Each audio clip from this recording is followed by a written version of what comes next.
నమస్తే welcome to Telugu రాజ్యం నేను మీరామ్ జగన్మోహన్ రెడ్డి గారు మొన్న ఒక ప్రెస్ మీట్ లో భాగంగా మాట్లాడుతూ కార్యకర్తలందరినీ మమేకం చేసే ఒక యాప్ తీసుకొస్తానని అదే డిజిటల్ లైబ్రరీ యాప్ ఈ రోజు అయినా దీనికి సంబంధించి మాట్లాడడం జరిగింది ఎక్కడ ఏ మారుమూల కార్యకర్తకి అన్యాయం జరిగినా దాని అందరికీ స్ప్రెడ్ అయ్యేలాగా యాప్ రూపొందించబడుతోందని ప్రధానంగా చెప్తున్నారు కూటమి నేతలకి కూటమి ప్రభుత్వానికి ఈయన స్ట్రాంగ్ వార్నింగ్ ఇస్తున్నారు కాకపోతే ఇక్కడ ఒక చిన్న మతలబు ఏంటంటే ఇదివరకు కార్యకర్తలను పట్టించుకున్నటువంటి జగన్మోహన్ రెడ్డి గారు ఇప్పుడు వీళ్ళ మీద ఫోకస్ చేయడానికి ఒక కారణం ఏంటి అనేది చాలా మంది ఆలోచిస్తున్నారు ఓవరాల్గా అంశం గురించి మనతో మాట్లాడడానికి ప్రముఖ సోషల్ యాక్టివిస్ట్ కృష్ణ కుమార్ గారు ఉన్నారు ఆవిడతో చర్చిద్దాం అమ్మ నమస్తే అమ్మా నమస్తే సో ఆయనైతే డిజిటల్గా ఆయన వచ్చేసారు ముందుకి సో ఇప్పుడు దీని త్రూ ఎలాంటి జరగబోతున్నాయి ఎలాంటి గ్రౌండ్ లెవెల్లో ఏంటి పొలిటికల్గా ఏమి ఉండబోతుంది ఇప్పుడు 151 సీట్ల నుంచి 11 సీట్లకు పడిపోతే కూడా ఇంకా బుద్ధి రాలేదా జగన్మోహన్ రెడ్డికి అసలు పట్టించుకోవాల్సింది ప్రజలనా ప్రజల కష్టాలు ప్రజల అవసరాలనా కార్యకర్తలనా కార్యకర్తల కోసం నేను ఒక డిజిటల్ యాప్ పెట్టాను అని చెప్తున్నాడు ఆయన అంటే కార్యకర్తలకు ఏదన్నా అన్యాయం జరిగితే అందరికీ తెలిసి అందరూ ఎక్కడికక్కడ ఆ ఏరియాలో కూటమి నాయకుల మీద తిరగబడమని చెప్పి అమాయకులైన కార్యకర్తల్ని ఈ విధంగా రెచ్చగొడుతున్నాడా జగన్మోహన్ రెడ్డి ఏం చేస్తున్నాను ఇంత ఫ్యాక్షన్ రాజకీయం ఇంకెవడో చేయడండి కాదు అంటే ఆయన లేదు లేదు మీరు ఏమన్నా చెప్పండి కార్యకర్తల్ని పట్టించుకోవడము అంటే కార్యకర్తల్ని 24 గంటలు ఎవరండి కొడతానికి అంత తీరిక కూర్చుంది అసలు నువ్వు ఆలోచించాల్సింది ఏంటి మీ అందరికీ కలిపి నేను ఒక యాప్ పెడుతున్నాను ఎవరికైనా సరే కూటమి ప్రభుత్వంలో సరిగా పనిచేయని విషయాలు ఏమున్నాయి ప్రజల కష్టాలేంటి ప్రజల ఇబ్బందులేంటి ప్రజలకు ఏం కావాలి అనే విషయాన్ని మీరు ఈ యాప్లో వెయ్యండి ఇమ్మీడియట్గా నాకు తెలుస్తుంది నేను అసెంబ్లీలో దాని గురించి కోట్లాడతాను రాజకీయంగా పోరాటం చేద్దాం మనము అని చెప్పి చెప్పాల్సింది పోయి బాధ్యత ఉన్న రాజకీయ నాయకుడైతే ఈ మాటలు చెప్తాడు అసలు ప్రజల అవసరాలు ఏంటి ప్రజలకి ఏం కష్టం నష్టం అసలు ప్రభుత్వం ఏం చెయ్యట్లేదు ప్రభుత్వంలో జరుగుతున్న లోపాలేంటి అవన్నిటిని మీరు చూసి మీ దృష్టికి వచ్చిన వాటన్నిటిని ఈ యాప్లో వెయ్యండి తద్వారా నాకు నాయకత్వానికి తెలుస్తుంది రాష్ట్రం మొత్తంలో ఏం జరుగుతుంది తెలుస్తుంది దాన్ని బట్టి మేము పోరాటాలు రూపొందించుకుంటాము మేము కార్యాచరణ రూపొందించుకుంటాము అని చెప్పాల్సింది పోయి కార్యకర్తల మీద కొడితే వాళ్ళకి ఏమైనా అన్యాయం జరిగితే అసలు కార్యకర్తలు ఎంతమంది ఉంటారు సామాన్య ప్రజలు ఎంతమంది ఉంటారు సామాన్య ప్రజలకు అన్యాయం జరిగితే నీకు పట్టదా అంటే ఇప్పుడు నీ కార్యకర్తలను వీధి రౌడీల్లాగా తయారు చేస్తావా ఈ వీధి రౌడీలు ఎవరి మీద ఉసుకెలుపుతావని ఎవరి మీద యుద్ధం చేయాలి ఈ వీధి రౌడీలు ఒకప్పుడు ఇట్లాగే వాలంటీర్ వ్యవస్థ అని చెప్పి పెట్టి వాలంటీర్ వ్యవస్థని నీ పార్టీ కార్యక్రమాలకి ఉపయోగించుకున్నావు అయిపోయింది అసలు నీ ప్రభుత్వం పడిపోవడానికి ఒక రకంగా నువ్వు ఓడిపోవటానికి 50% వాలంటీర్ వ్యవస్థే అసలు ఎలా అంటే అసలు ఏం అవసరం వచ్చి నువ్వు ఒక 50 మందికి ఒక వాలంటీరు అని చెప్పి ఆ వాలంటీర్ వ్యవస్థ అవసరం ఏంటి 50 ఇప్పుడు పెద్దవాళ్ళు ఉంటారు పెన్షన్లు తీసుకోవాల్సిన వాళ్ళు వాళ్ళ ఇంట్లో ఒక యువకుడు ఉండడా అతను తీసుకొచ్చి పెన్షన్ ఇప్పించుకోలేడా అసలు నువ్వు ఇంటికి తీసుకెళ్ళి నిత్యావసరాలు ఇవ్వడం ఏంటి అసలు నిత్యావసరాల అవసరం ఉన్నవాడు నిత్యావసరాల షాప్ దగ్గరికి వచ్చి చౌకధరల దుకాణం దగ్గరికి వచ్చి చౌకధరలు తీసుకుని వెళ్ళలేడా మేము వెళ్ళేవాళ్ళం పంచదార కార్డు తీసుకొని మేము పంచదార కార్డు అనేవాళ్ళం రేషన్ కార్డు అనేవాళ్ళం కాదు పంచదార కార్డు తీసుకొని మేము వెళ్ళేవాళ్ళం రేషన్ షాప్ దగ్గరికి వెళ్ళి నుంచునే వాళ్ళం లైన్లో నుంచుని రేషన్ తీసుకొచ్చేవాళ్ళం మేము ఏం తెచ్చుకోలేరా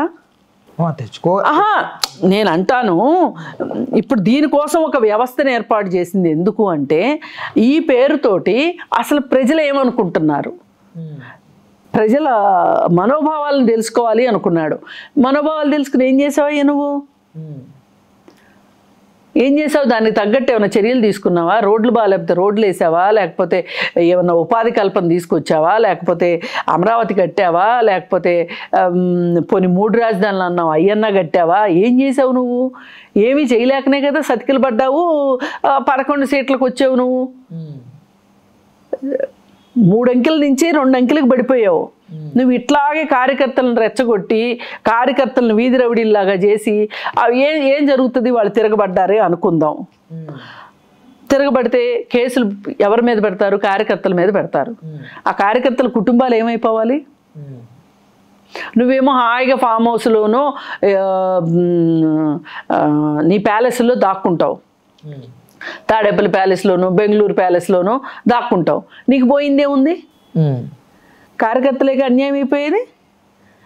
అసలు ఇంత రెచ్చగొట్టే ధోరణిలో మాట్లాడటము, ఈ రెచ్చగొట్టేలాగా చర్యలు తీసుకోవడము. అసలు నేను డిజిటల్ యాప్ పెడుతున్నాడు అంటే ఏం పనికొచ్చే పని చేస్తున్నాడు అనుకున్నా. ఇది పనికొచ్చే పనే. అందుకని ఇప్పటికైనా మించిపోయింది లేదు. నీకేమన్నా రాజకీయ జ్ఞానం ఏమన్నా ఏడిస్తే గనక కార్యకర్తలందరినీ కాపలా కుక్కల్ని చేయించు. ఈ ప్రభుత్వం ఎలా పనిచేస్తుంది? అసలు పేదల కోసం పనిచేస్తుందా లేదా? లేదు ఏ హామీలు ఇచ్చి అధికారంలోకి వచ్చిందో ఆ హామీలు నెరవేరుస్తుందా లేదా? వాళ్ళందరితోటి జరుగుతున్న అక్రమాలు కావచ్చు, ప్రభుత్వం వైపు నుంచి జరుగుతున్న అన్యాయాలు కావచ్చు, అట్లాంటి వాటిని పార్టీ దృష్టికి తీసుకురండి అని చెప్పి నువ్వు యాప్ను అందుకు వాడి ఉన్నట్లయితే దాంతోపాటు వాళ్ళకి ఏమైనా ఇబ్బందులు వస్తాయి కూడా చెప్పి ఉండేవాళ్ళు. పట్టించుకోవడం అంటే ఇదా? కార్యకర్తలు పట్టించుకోవడం అంటే ఇప్పుడు కార్యకర్తలందరినీ ఒకటేసారి మమేకం చేయాలనే ఆలోచన ముందు నుంచి ఉండుంటే అది తప్పు లేదండి, నేను కాదనట్లేదు. కానీ ఆయనకున్న ఆ మమేకం చెయ్యాలి అనుకోవడం వెనకమాలున్న నిగూఢమైన రహస్యం గురించి మాట్లాడుతున్నా. ఆయన లక్ష్యం గురించి మాట్లాడుతున్నా నేను. ఆ లక్ష్యమే చాలా తప్పు. కార్యకర్తలకి ఏమైనా జరిగితే అంటే కార్యకర్తలకు ఏం జరుగుతుంది చెప్పండి? అంటే ఆయన ప్రధానంగా ఏంటంటే ఈ మధ్యకాలంలో వాళ్ళ మీద కేసులు పెట్టారని, ఆయన కోసం బయలుదేరి వస్తుంటే కొంచెం బ్యారికేడ్లు పెట్టి ఇబ్బందులు పెట్టారని. ఎందుకంటే ఆయన పాదయాత్ర స్టార్ట్ అవబోతుందమ్మా, అది ప్రధానంగా ఈయన వ్యూహం అది అనుకుంటున్నాను నేను. సో ఒకవేళ ఆ పాదయాత్రకు సంబంధించి తరలో వస్తున్నటువంటి కార్యకర్తలను ఇబ్బంది పెడితే దాన్ని రిలేటెడ్గా వీడియోలు తీసి పెట్టేస్తారు. దాన్ని అడ్డుకుంటే మళ్ళీ నేనేమంటున్నానండి, మీ కార్యకర్తలు మీ పార్టీ కోసం ఆంధ్రప్రదేశ్ ఉందా? ఆంధ్రప్రదేశ్ ప్రజల కోసం ఆంధ్రప్రదేశ్ ఉందా? ఇప్పుడు ఇక్కడ కూటమి ప్రభుత్వము వర్సెస్ వైసీపీ పార్టీయా చెప్పండి? మీ వైసీపీ పార్టీ కోసం మీరు కూటమి ప్రభుత్వం గురించి ఆలోచిస్తున్నారా? లేదు అంటే కూటమి ప్రభుత్వం ఏం చేస్తుంది ప్రజల కోసం అనేది ఆలోచిస్తున్నారా? ఇక్కడ మీ పార్టీ ఇంపార్టెంటా, ప్రజలు ఇంపార్టెంటా? నీకు ప్రజలు ఇంపార్టెంటు, ప్రజల కోసం నువ్వు పనిచేస్తే ఆటోమేటిక్గా నీ పార్టీ అధికారంలోకి వస్తే నువ్వు అధికారంలోకి వస్తావు. కానీ నువ్వు చేస్తున్నది ఏంటి? కార్యకర్తల్ని రెచ్చగొట్టడం తప్పితే ఏమీ లేదు ఇక్కడ. కార్యకర్తల్ని రెచ్చగొట్టేసేసి రాయలసీమ ఫ్యాక్షన్ మొత్తం ఆంధ్రప్రదేశ్ మొత్తానికి విస్తరించాలని చూస్తున్నావు నువ్వు. కానీ ఈసారి ఇది పెద్ద దెబ్బ కొట్టబోతుందేమో కూటమి అనిపిస్తుందమ్మా. ఒకటండి, నేను కూటమికి దెబ్బ తగలకూడదు, కూటమి 100 ఏళ్ళు పరిపాలించాలని నేనేం కోరుకోవట్లేదు. చెప్తున్నా వినండి. కూటమి తన పని తను చేసుకుంటూ వెళ్ళాల్సిందే ఖచ్చితంగా. చెయ్యకపోతే ప్రజలు ఊరుకోరు. ప్రజలు ఏమంత చేతగాని వాళ్ళు కాదు, అంత ముందు చూపు లేని వాళ్ళు కాదు, అంత తెలియని వాళ్ళు కూడా కాదు. ఇవాళ ప్రజలకు ఏం చేయాలో తెలుసు. ప్రజలకి దీనివల్ల ఈ డిజిటల్ యాప్ వల్ల కూటమి ప్రభుత్వానికి దెబ్బ తగులుతుంది అంటే నేను ఒప్పుకోను. కూటమికి దెబ్బ ఎప్పుడు తగులుతుంది అంటే వాళ్ళు ప్రజల గురించి పట్టించుకోకపోతేనో, ప్రజల కోసం పని చేయకపోతేనో, సంక్షేమ కార్యక్రమాలు అమలు చేయకపోతేనో, అట్లాంటప్పుడు వాళ్ళకి ప్రజల దగ్గర నుంచి వ్యతిరేకత వస్తుంది తప్పితే వైసీపీ కార్యకర్తను ఏదో అన్నారు కూటమి నాయకులు అన్నంత మాత్రాన ప్రజలందరూ ఎందుకు తీసుకుంటారండి దాన్ని? అది నా లెక్క.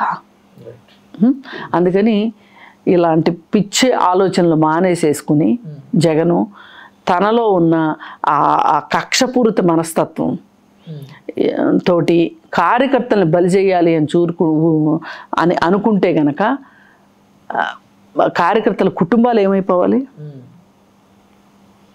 అందుకని ఇట్లాంటి ఈ యాప్ యొక్క లక్ష్యమే అదైతే గనక దానివల్ల అతను చాలా ఇబ్బందులు పడతాడని చెప్పదలుచుకున్నాను.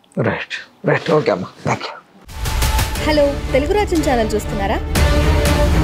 సామాజిక రాజకీయ జీవన చిత్రణే తెలుగు రాజ్యం. అతిశయోక్తులు అసత్యాలు ఉండవు. రాజకీయ కోణం కాదు, ప్రజా కోణమే కొలబద్ద. తెలుగు రాజ్యం వీక్షణ మీ ఉత్తమ అభిరుచికి నిదర్శనం.